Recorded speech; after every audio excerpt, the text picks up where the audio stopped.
इतिहास किताबों में नहीं लिखा जा रहा, वो सड़कों पर, सीमाओं पर और बंद कमरों में तय हो रहा है। ईरान में महंगाई सवाल पूछ रही है, अमेरिका जवाब धमकियों में दे रहा है। यमन से सेनाएं लौट रही हैं, यूक्रेन में सत्ता के चेहरे बदल रहे हैं और गाजा में मौसम भी दुश्मन बन चुका है। ये अलग अलग खबरें नहीं हैं, ये एक ही कहानी के अलग अध्याय हैं। आदाब, नमस्कार, मैं अनीस अंसार और आप देख रहे हैं ग्लोबल आवाज, जहां मिलती हैं देश विदेश की बड़ी खबरें कम समय में ज्यादा जानकारी। दोस्तों, हौसला बढ़ाने के लिए लाइक कर देना। सबसे पहले ईरान की बात। ईरान के विदेश मंत्रालय ने अमेरिकी राष्ट्रपति डोनाल्ड ट्रंप के उस बयान की कड़ी निंदा की है जिसमें उन्होंने ईरान में चल रहे विरोध प्रदर्शनों को लेकर खुली चेतावनी दी थी। ट्रंप ने कहा था कि अगर ईरान शांतिपूर्ण प्रदर्शनकारियों पर गोली चलाता है तो अमेरिका उन्हें बचाने के लिए आगे आएगा। ईरान ने इस बयान को अपने आंतरिक मामलों में सीधा दखल बताया है।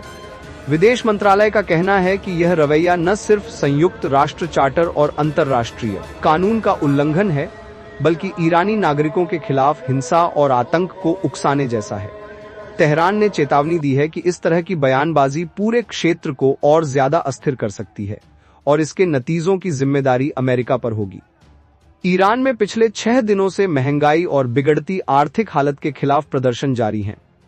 कई शहरों में सुरक्षा बलों और प्रदर्शनकारियों के बीच झड़पें हुई हैं, जिनमें मौतों और गिरफ्तारियों की भी पुष्टि हुई है। अब रुख करते हैं यमन की ओर, जहां हालात अचानक तेजी से बदले हैं। संयुक्त अमीरात ने आधिकारिक तौर पर ऐलान किया है कि उसने यमन से अपने सभी सशस्त्र बल वापस बुला लिए हैं। यूएई का कहना है कि यह फैसला आतंकवाद विरोधी अभियानों को समाप्त करने के पहले से घोषित निर्णय के तहत लिया गया है।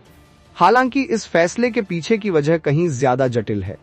यमन में अलगाववादी समूहों को समर्थन देने के मुद्दे पर सऊदी अरब और यूएई के बीच तनाव बढ़ा हुआ था। हाल ही में सऊदी नेतृत्व वाले गठबंधन ने यमन में एक हवाई हमला किया था, जिसमें यूएई से जुड़े हथियारों और सैन्य वाहनों को निशाना बनाए जाने का दावा किया गया। इसके बाद सऊदी अरब ने यमन सरकार के अनुरोध पर यूएई से 24 घंटे के भीतर सेना वापस बुलाने की मांग की थी। यूएई ने आरोपों को खारिज किया, लेकिन सेना की वापसी का ऐलान कर दिया, जो क्षेत्रीय गठबंधनों में दरार का साफ संकेत माना जा रहा है। अब चलते हैं यूरोप की ओर। यूक्रेन की सियासत में बड़ा बदलाव हुआ है। यूक्रेन के राष्ट्रपति वोलोदिमीर ज़ेलेंस्की ने देश के इंटेलिजेंस चीफ कायरिलो बुदानोव को अपना नया चीफ ऑफ स्टाफ नियुक्त किया है।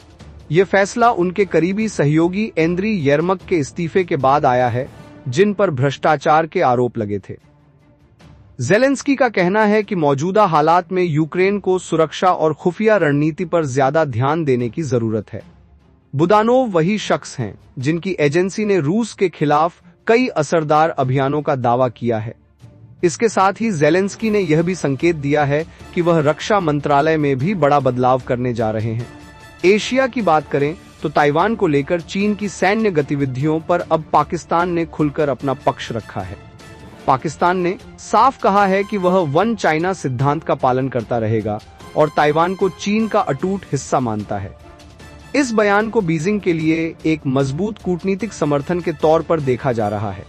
इसी बीच गाजा को लेकर 8 मुस्लिम देशों पाकिस्तान, मिस्र, कतर, इंडोनेशिया, जॉर्डन, तुर्की, सऊदी अरब और यूएई के विदेश मंत्रियों ने एक साझा बयान जारी किया है। उन्होंने गाजा में बिगड़ते मानवीय हालात पर गहरी चिंता जताई है। बयान में कहा गया है कि भारी बारिश, तूफान, मदद की कमी और अस्थायी आश्रयों के अभाव ने हालात को और भयावह बना दिया है। पानी से भरे कैंप, टूटे टेंट, गिरती इमारतें और ठंड, इन सब का सबसे ज्यादा असर बच्चों, महिलाओं, बुजुर्गों और बीमार लोगों पर पड़ रहा है। अगर आपको हमारा काम अच्छा लगा हो तो चैनल को सब्सक्राइब करें और बेल आइकन दबाना न भूलें, ताकि हर सच्ची खबर सबसे पहले आप तक पहुंचे। खुश रहिए, अपना ख्याल रखिए। जय हिंद।